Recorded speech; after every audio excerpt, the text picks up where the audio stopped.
کیا تعلق ہے اس میں؟ یعنی ارباب متفرقون، مختلف معبود، اس کا رد کرتے ہوئے اللہ کا جب تعارف انہوں نے کروایا تو اللہ کے تعارف میں الگ سے دو ناموں کا انتخاب کروایا. ایک ہے الواحد القہار، ان دو ناموں کو لے کر کے ان کی پوری فکر کو انہوں نے ختم کر دیا، پورے عقیدے کو ختم کر دیا، پوری عمارت ہی ڈھا دی انہوں نے صرف دو ناموں کو رکھ کر کے. پورے معبودان باطلہ کو انہوں نے جو ہے بالکل ناکام کر دیا کہ کسی کام کے قابل نہیں، اللہ کے بس دو ناموں کا انتخاب کر کے. اللہ یعنی یہ سارے معبودوں کے مقابلے میں اللہ کی عبادت کرو. اللہ کون ہے؟ العزیز الحکیم کہا کیا انہوں نے؟ ارباب متفرقون خیر ام اللہ العزیز الحکیم. سیدھے سادے انداز میں غلط تو نہیں نا؟ ارباب متفرقون خیر ام اللہ السمیع العلیم، نہیں، ام اللہ الواحد القہار. بات واضح ہوگی آپ کو؟ اب دیکھو، آپ آگے دیکھو سورہ یوسف میں، اس میں آپ کو تفصیل سے بتلایا جائے گا آپ کو.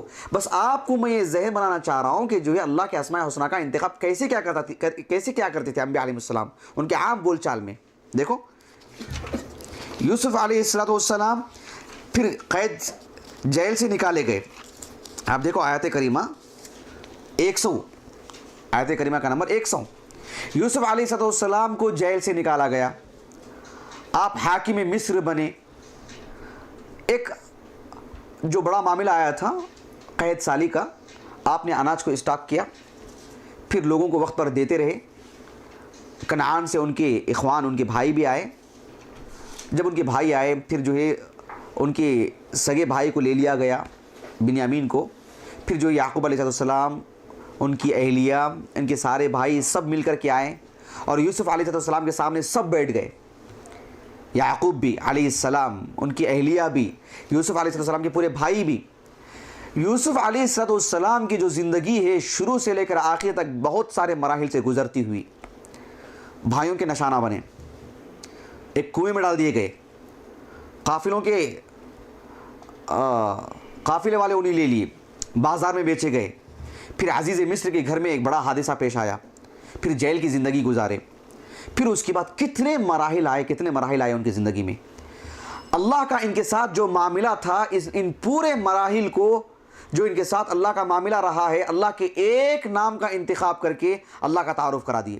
دیکھو اس آیت کریمہ میں وَرَفَعَ أَبَوَيْهِ عَلَى الْعَرْشِ وَخَرُّوا لَهُ سُجَّدًا، جب سب کے سب سجدے میں پڑ گئے ان کے لیے.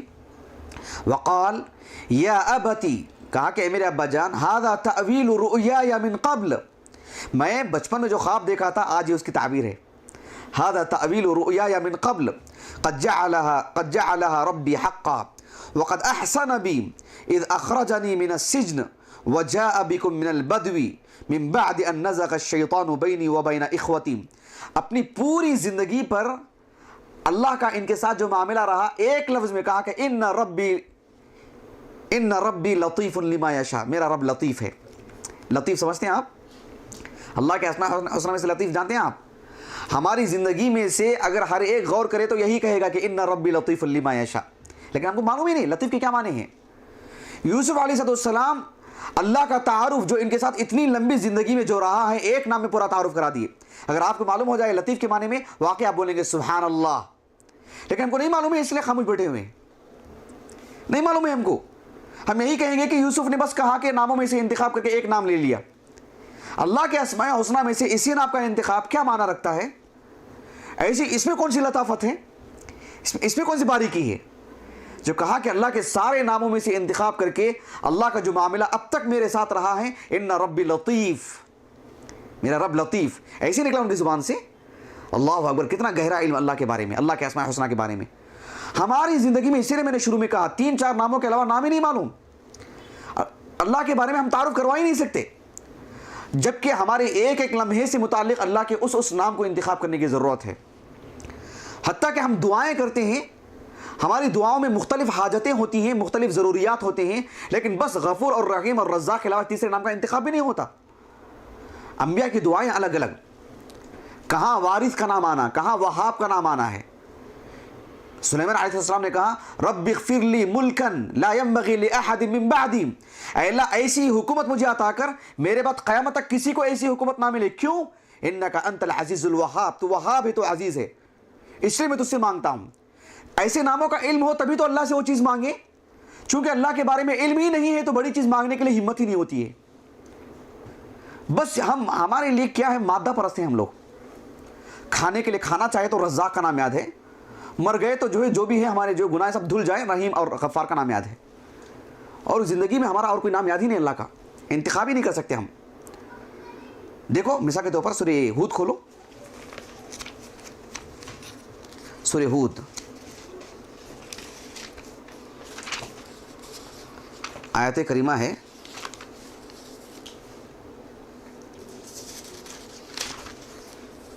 80 پر 9, 89. کتنا وقت باقی ہے؟ ہاں دیکھا آپ نے, ہم میں کے جو افراد جو یہاں بیٹھے ہیں سب جانتے ہیں کہ شعیب علیہ السلام کی قوم میں کون سا جرم اور کون سا مرض تھا, معلوم ہے نا ہم کو, معروف, سب جانتے ہیں. کون سا تھا وہ؟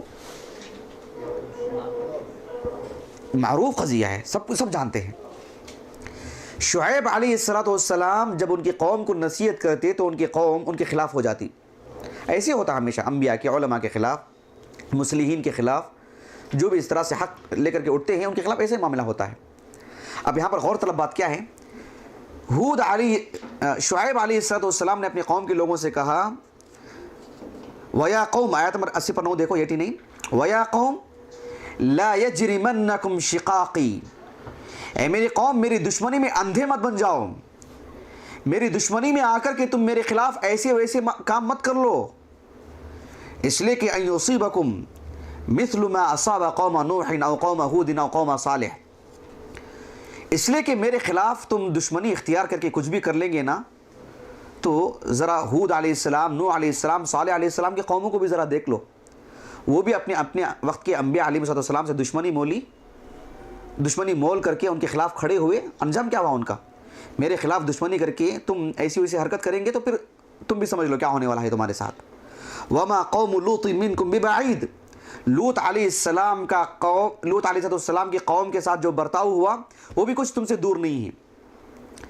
یہاں اہل علم کہتے ہیں, بالخصوص ابن کثیر وغیرہ رحمہ اللہ, لوط علیہ السلام کی قوم کا معاملہ بھی کچھ دور پر نہیں ہے, کا مطلب یہ ہے کہ زمانی اعتبار سے, زمانے کے اعتبار سے قریب کا زمانہ, یہ بھی بہت دور کا زمانہ نہیں ہے. نوح علیہ السلام کا زمانہ بہت دور کا, ہود علیہ السلام, صالح علیہ السلام, پرانے انبیاء علیہ السلام.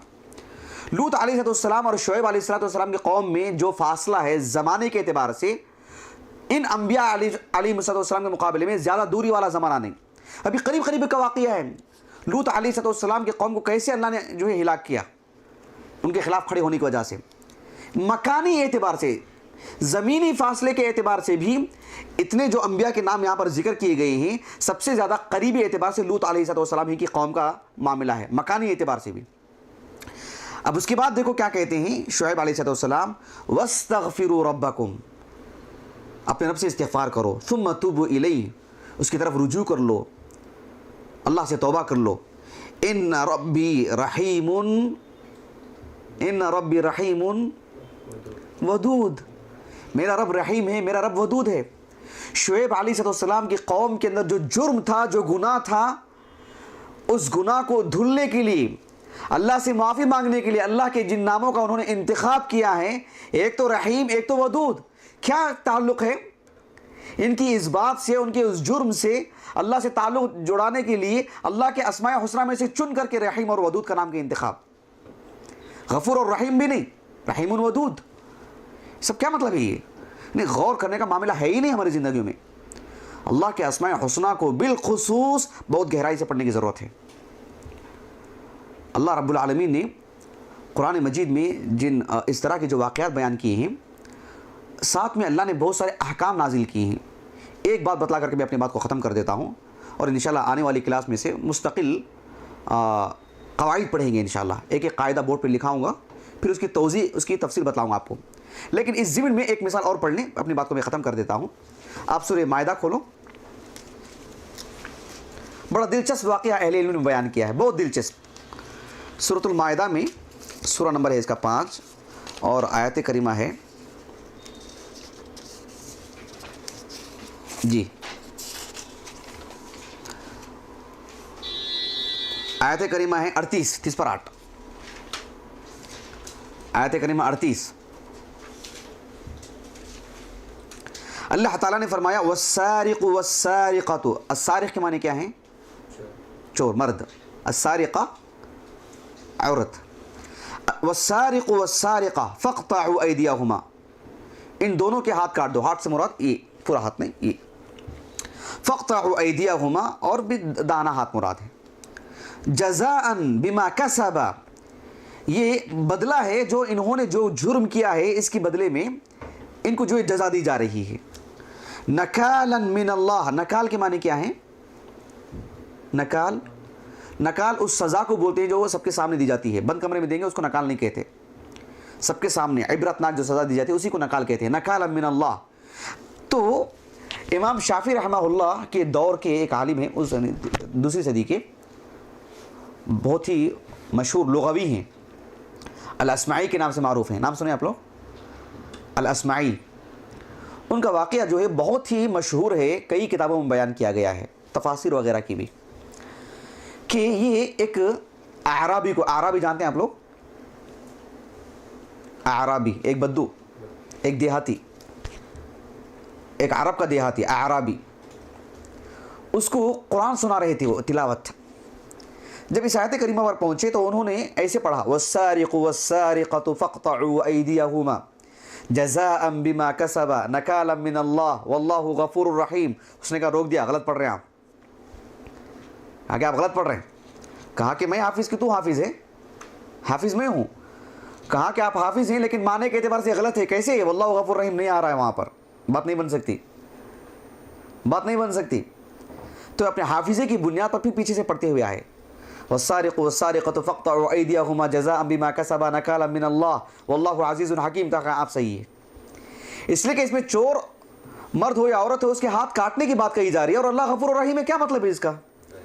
چور کا ہاتھ کاٹ دو اس لیے کہ اللہ غفور ہے، چور کا ہاتھ کاٹ دو اس لیے کہ اللہ رحیم ہے، اللہ عزیز ہے، اللہ غالب ہے اپنے اس فیصلے کو نافذ کرنے میں، اپنے اس قانون کو نافذ کرنے میں، اللہ کا قانون ہے، برحق ہے اور ہو کے رہے گا، کوئی اسے ٹال نہیں سکتا، اسے کوئی ختم نہیں کر سکتا، اس کے خلاف کوئی کھڑا ہو نہیں سکتا، اللہ عزیز ہیں، اور یہ اللہ سبحانہ و تعالیٰ کا یہ جو قانون ہے بس انسانوں پر تھوپنے والا نہیں ایک رائے ہے، بلکہ یہ حکمت کا تقاضا بھی یہی ہے، حکیم ہے رب العالمین، کہا کہ ہاں اب بات بنتی ہے۔ اس کی بعد والی جو آیت ہے فمن تاب من بعد ظلمه واصلح فان اللہ یتوب علیہ ان اللہ غفور رحیم، ہاں ٹھیک ہے، ان اللہ غفور رحیم، بات واضح ہو رہی ہے آپ کو؟ ہاں جی، تو اللہ سبحانہ و تعالیٰ کے اسماء حسنہ کو پڑھنا بہت ہی اہم اور صرف ایسا ایک اشرف علم ہے، صرف سب سے عظیم علم ہے، اتنا ہی نہیں بلکہ ہمارے واجبات میں سے ہے، ضروریات میں سے، اس کے بغیر چارہ ہی نہیں، ہم اپنے رب کو جان ہی نہیں پائیں گے۔ تو انشاءاللہ آنے والی کلاس سے آپ کو اس کے قواعد پہلے آپ کو بتلاؤں گا، اسماء حسنہ کو، اس کی صفات کو سمجھنے کے قواعد کیا ہیں، وہ قواعد پہلے ہم پڑھیں، ان قواعد کی تطبیق کے لیے مثالیں بھی دوں گا آپ کو انشاءاللہ، پھر اس کے بعد انشاءاللہ ایک ایک اسم کو لے کر کے اس کی تفصیلات سے پڑھیں گے، اس اسم کا معنی کیا ہے، اس اسم کا تقاضا کیا ہے، اس اسم کا ہماری زندگی پر اثر کیسے ہوگا، انشاءاللہ کافی تفصیل سے پڑھیں گے۔ اللہ تعالیٰ سے دعا ہے کہ اللہ سبحانہ و تعالیٰ یہ جو اشرف علم ہے اس کو پڑھنے، اس کے تقاضے پورے کرنے کی اللہ ہمیں طاقت عطا فرمائے۔ سبحانک اللہم و بحمدک، اشہد ان لا الہ الا انت، استغفرک و اتوب الیک۔